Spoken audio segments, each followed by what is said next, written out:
家，我是凯。今天要分享的生酮甜点食谱是无蛋、无奶、无油的低碳小点心——香脆海苔脆饼，非常健康又解馋，欢迎大家试一试哦。我的频道会在每周一、周四分享一款生酮、低碳、无糖的健康食谱。感兴趣的小伙伴记得订阅我的频道，并且开启小铃铛，才不会错过每次的分享哦。那话不多说，我们开始吧。首先，我们来准备海苔脆片的夹心。最常见的是白芝麻，大家也可以用杏仁片、南瓜子或任何你喜欢的果仁。这次凯用白芝麻50克，我们会用生芝麻等等会和海苔脆片一起烤熟。先把它放在一个比较大的盘里，晃一晃均匀铺平，接着放一旁备用。接着我们准备调料，在锅里称50克的阿洛酮糖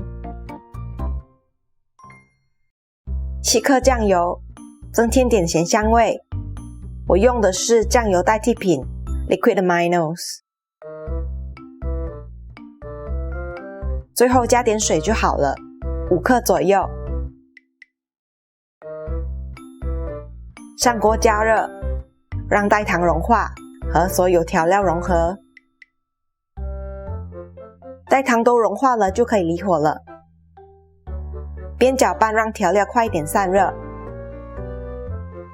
接着涂抹在海苔上，粗糙面朝上，用刮刀或刮板涂均匀，不用涂太多，不然海苔太湿，不能发脆，但每个角落都要涂到，不然海苔脆片会分离。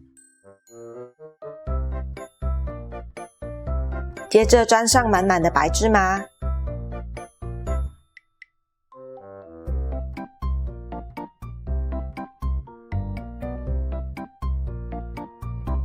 拿出另一片海苔，也均匀涂上调料，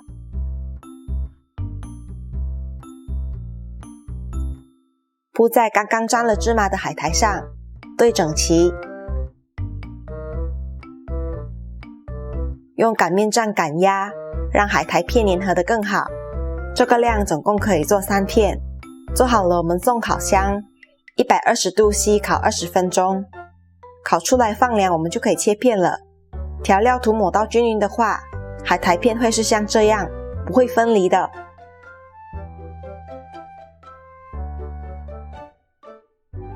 这样我们的低糖海苔脆片就做好了。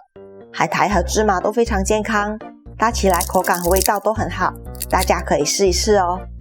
如果你喜欢这次的分享，记得为这影片点个赞。那我们过几天见咯，拜拜。